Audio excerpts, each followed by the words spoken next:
Guys, magluluto tayo ng sinigang na karne ng manok. Maggisa tayo ng bawang, isunod yung sibuyas.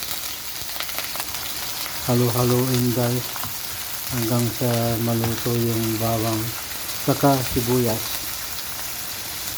Then isunod po yung kamatis guys. Yan. Halo-haloin. Yan. Hanggang sa maluto guys yung kamatis. Halo-haloin lang po. Hoy! Mga bunganga nyo! Tahiin nyo!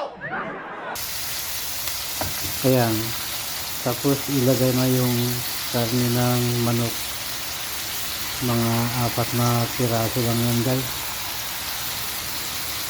Chicken leg quarter kaya yan.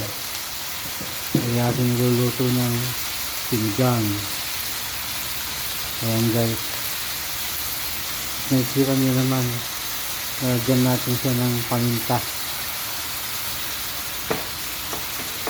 Tapos isunod natin yung katamtamang asin.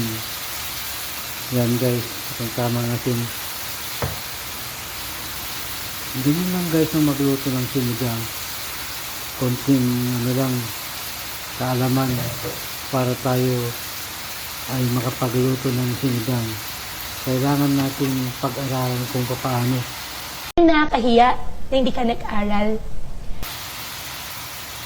Ayan guys, konting lang, babalik na rin natin para maluto yung kabila. Ganyan lang guys ang magluto. Kailangan marunong tayo para hindi na tayo bibili pa sa restaurant. Takpan po natin guys.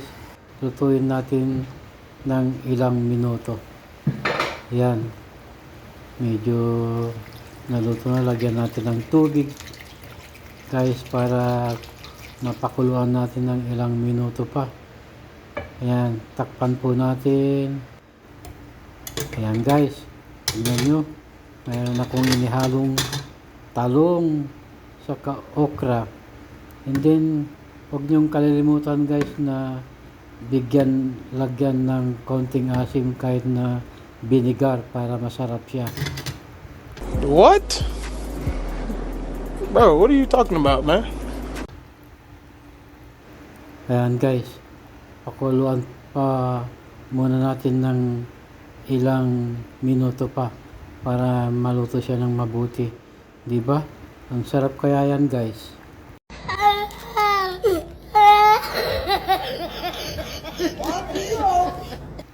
Ayan guys, malapit na siyang maluto.